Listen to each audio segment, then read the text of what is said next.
सबकी नजरें हफ्ते के दिन यानी 8 फरवरी 2025 पर है। दारुल-हुकूमत दिल्ली के अंदर हुकूमत किसकी बनेगी? क्या आम आदमी पार्टी अपना तख्ता बचाने में, इक्तदार दोबारा से संभालने में कामयाब होगी या नहीं?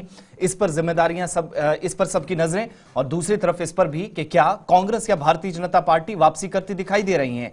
जैसे ही वोटिंग शाम 6 बजे के करीब मुकम्मल हुई तो एग्जिट पोल के नताइज या मुख्तलिफ एजेंसियों के आदादोशुमार भी इशफाक आना शुरू हो गए थे। और एग्जिट पोल के नताइज आने के बाद अगरचे आम आदमी पार्टी बैकफुट पर जरूर नजर आई, टेलीविजन चैनल्स पर उनके प्रवक्ताओं को नहीं देखा गया, ताहम एग्जिट पोल ने जो नताइज सामने रखे हैं, जो रुझान सामने रखा है, उसमें बीजेपी इख्तिदार पर आती हुई नजर आ रही है।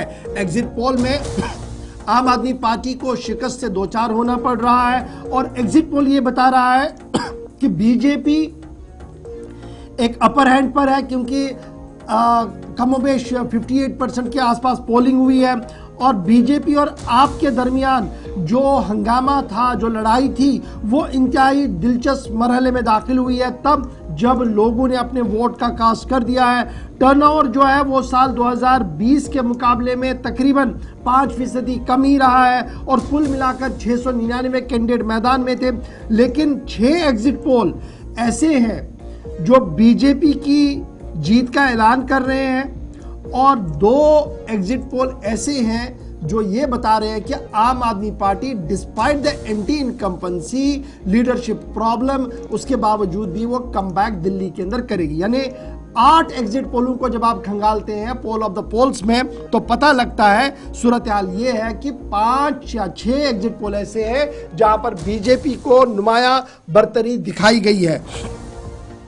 दिल्ली के चीफ इलेक्टोरल ऑफिसर का मानना है कि 57.89% वोट्स हुए हैं, यानी कुल मिलाकर 1.56 करोड़ यानी 1.56 करोड़ एलिजिबल वोटर्स थे जिन्होंने 5 बजे तक अपने वोट का इस्तेमाल करना था और कुल मिलाकर 13,767 स्टेशंस बनाए गए थे। 70 असेंबली कॉन्स्टिट्यूएंसी यहाँ दिल्ली की हैं।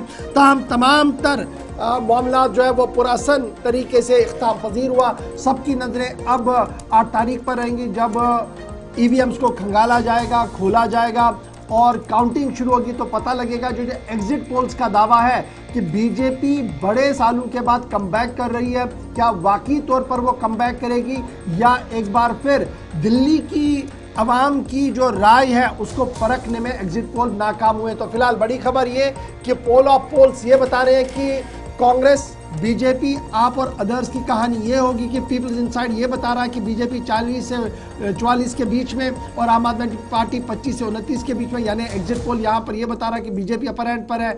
डीवी रिसर्चर्स का भी यही मानना है कि 36 सीटें लेकर आम आदमी पार्टी आ सकती है और आम आदमी पार्टी 26 पर और 36 पर बीजेपी। और एबीपी चाणक्य का भी यही रोल है, तकरीबन 40 के आसपास बीजेपी और 25 के आसपास आम आदमी पार्टी, यानी अपोजिशन में आम आदमी पार्टी। पोल डायरी का भी 42% जो है वो बीजेपी के हक में और 18% आम आदमी पार्टी के हक में। और इसी तरीके से जब आप मैट्रिसेस को देखेंगे तो 35 और 32 का फर्क इन्होंने दिया है। तो कुल मिलाकर ये अभी कहना मुश्किल होगा तब तक जब तक ईवीएम्स को नहीं खंगाला जाएगा, देखा जाएगा और वो वोट सामने आएंगे जो लोगों ने डाले होंगे, तब जाकर पता लगेगा कि ये जो दावे किए गए हैं चाणक्य की तरफ से, रिसर्चर की तरफ से, डेयरी की तरफ से, इनसाइडर की तरफ से, क्या ये सही है या वही टेबल डेस्क होगा या टेबल होमवर्क होगा जो इससे पहले भी दिल्ली के बारे में कई बार देखने को मिला था। हम पुरअमन वोटिंग हुई है और पोल ऑफ पोल ये बता रहा है कि आम आदमी पार्टी अपोजिशन में और बीजेपी हुकूमत में। अब आगे होगा क्या, उसके लिए थोड़ा सा इंतजार हमें यहां पर करना होगा।